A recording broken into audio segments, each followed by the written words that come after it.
What's up guys, Sean here. Today I'm reviewing the Hinderer XM18 3.5 inch non-flipper Spanto.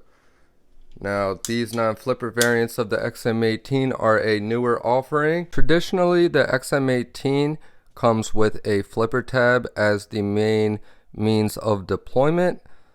I will demonstrate here.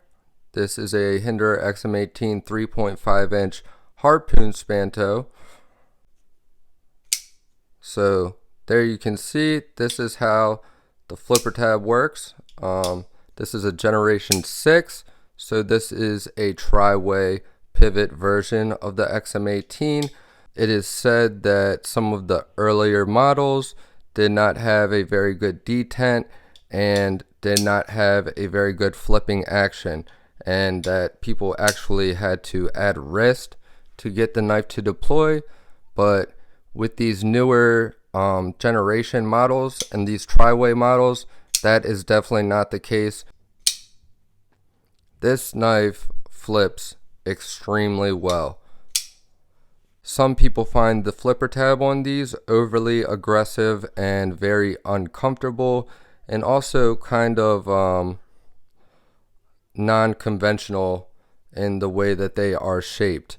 They do appear and feel as if they are kind of backwards, to where you feel like this should be the surface that you are pushing on instead of this. However, I took it upon myself to soften up the edges using some 1000 grit sandpaper, some ultrafine sandpaper by hand. I just went over top of that and softened up those sharper edges, and that really made this flipper tab a lot more comfortable and enjoyable to engage.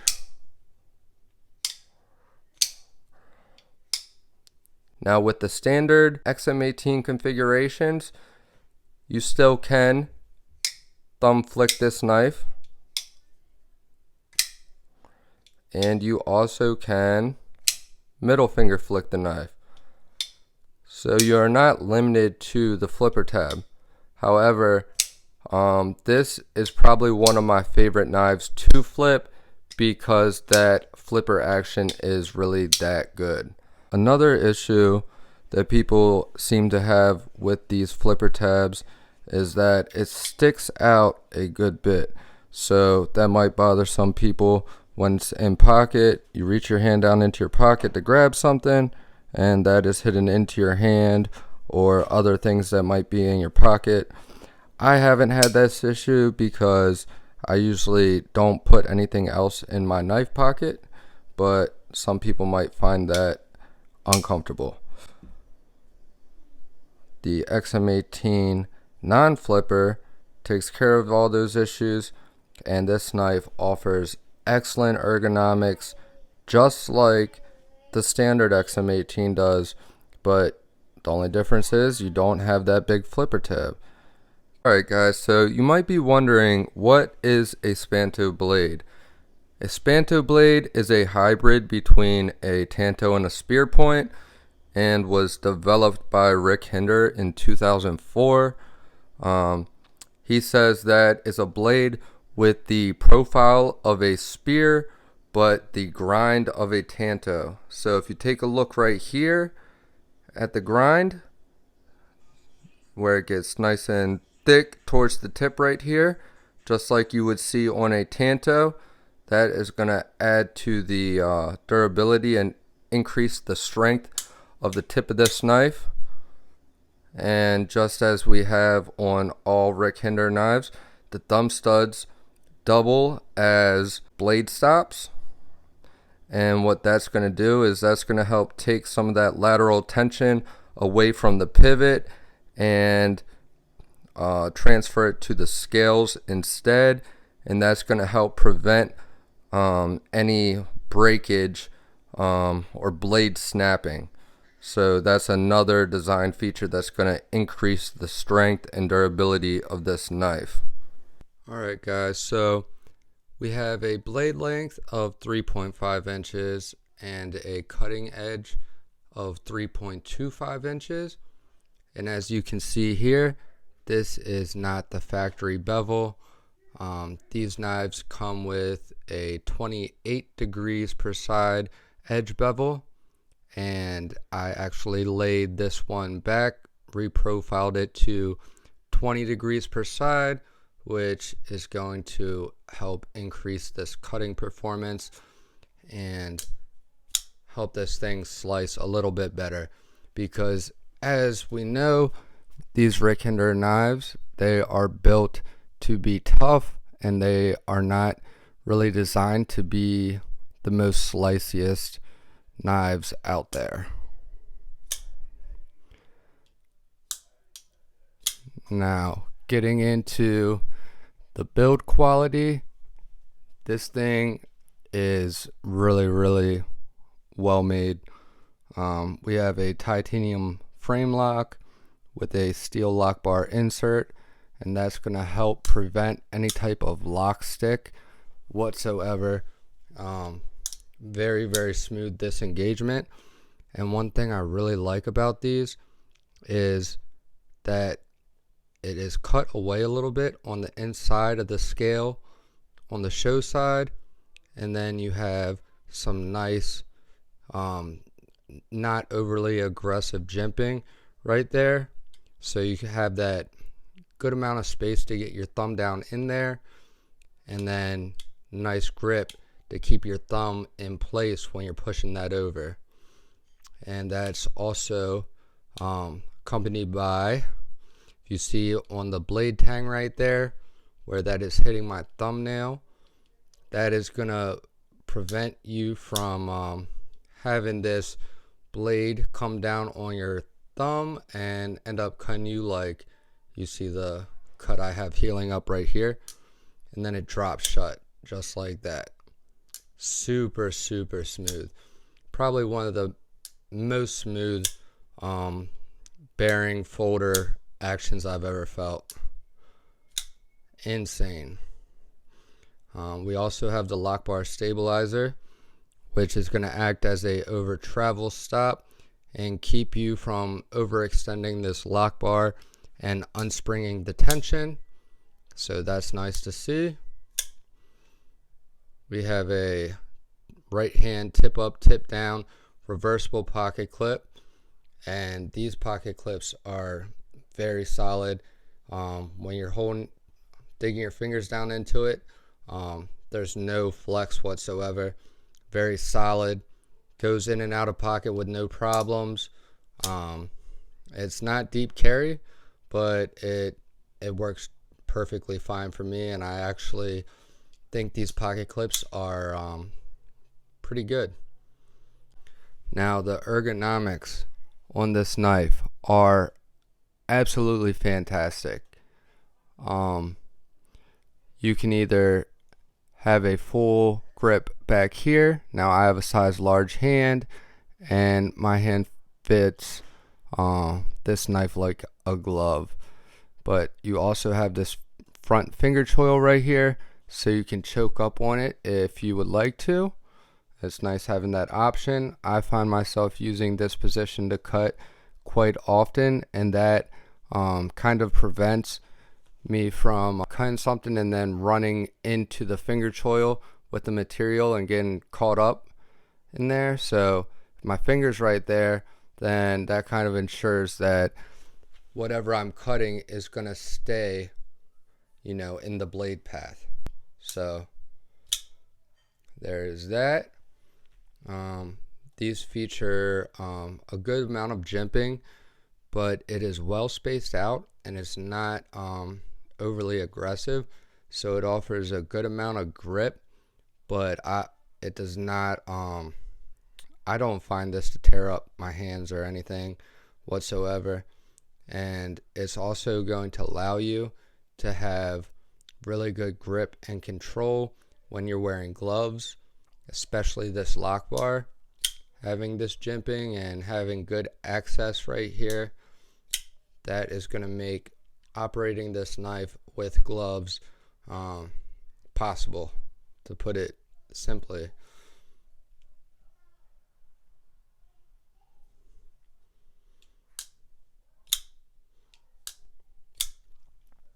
Now, another thing that they did really well with this is the detent. The detent on this is tuned perfectly. It's not too strong. It actually seems like it is a little bit lighter than the detent on my flipper, which would make sense because for thumb stud use, you don't want a overly strong detent. And you can also middle finger flick this very easily, but it is not the detent is not too light to where you're gonna fail your deployment. It is very, very reliable.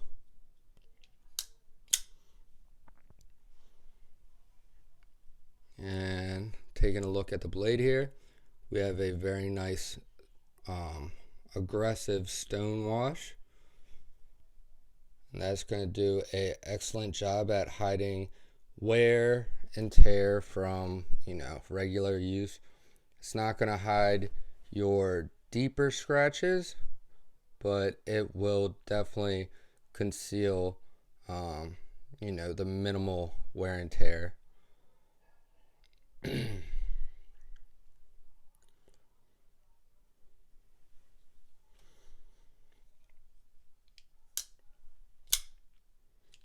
Now, as far as carry goes, this knife weighs 5.9 ounces, but I mean that's not light, but it's by no means heavy. This does not feel like a heavy knife in your pocket. It doesn't carry big and bulky or anything, but it also doesn't carry you know, ultra slim. You can feel that there's a knife in your pocket, but it is not overly obtrusive or you know, it's not uncomfortable by any means.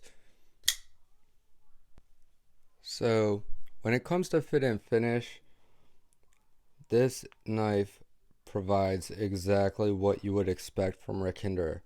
And if you don't know what that means, these knives are built with extreme precision and extremely tight tolerances right here in the USA from start to finish. Alright, every single component is made in-house with the most state-of-the-art machinery. And then they hand assemble these and check them one by one to ensure that they are absolutely perfect with no issues or defects, and that the knives function perfectly. Another area that I commonly rank when it comes to these reviews is the sound or the acoustics of the knife, and this is one area that this particular knife is lacking a little bit. It's a little bit quieter than the flipper variant. That being said, it still sounds good and it sounds better than a lot of other knives.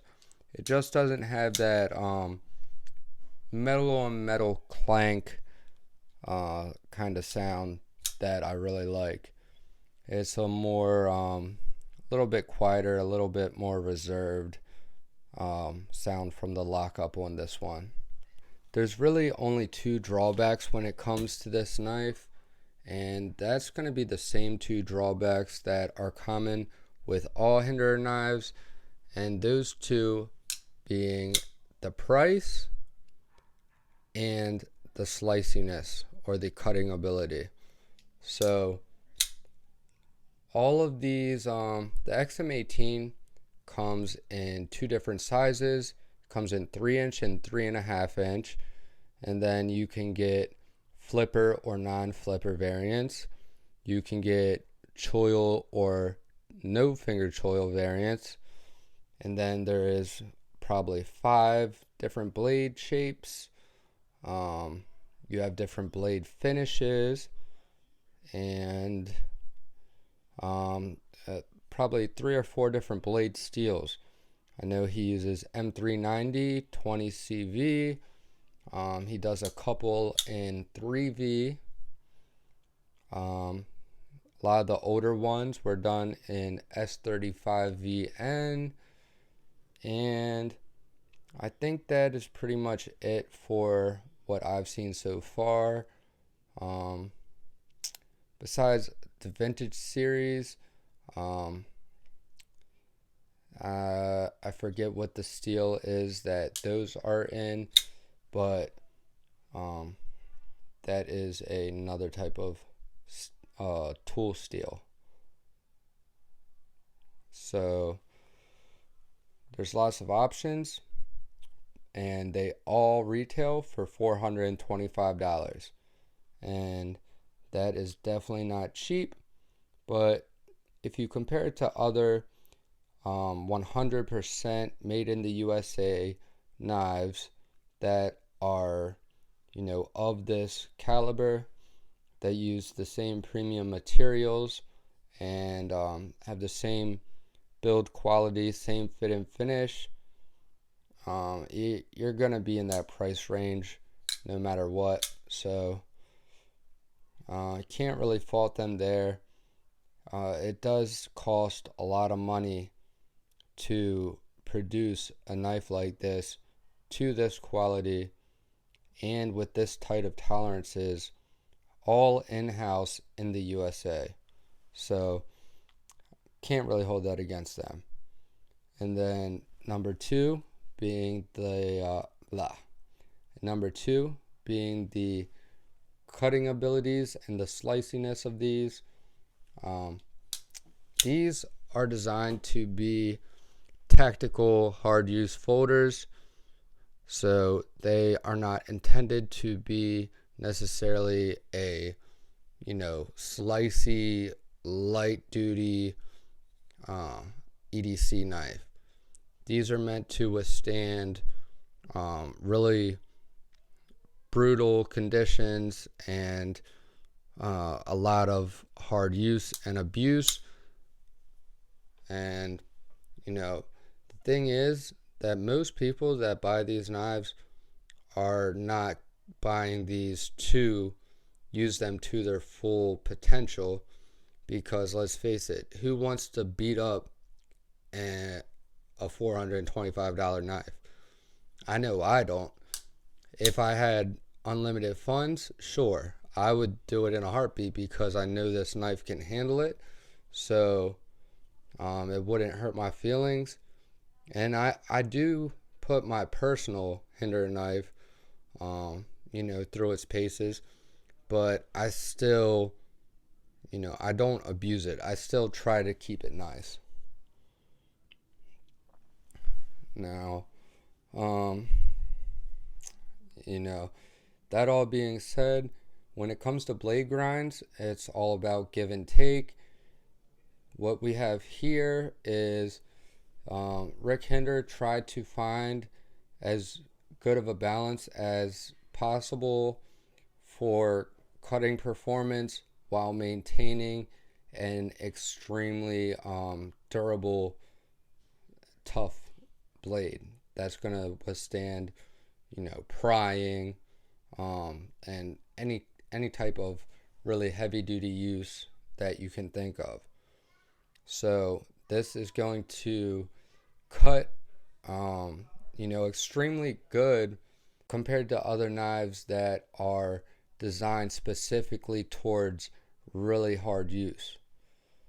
But when you compare it against stuff like your Spydercos, like a PM2 or a Para 3, of course this thing is going to feel like it doesn't cut very good, because it's much thicker behind the edge and you have a thicker blade stock. So, of course he could make these blades thinner and much more slicey, but then they're not going to have the same durability and the same, they're not going to be able to hold up to the extreme conditions that these are intended to withstand.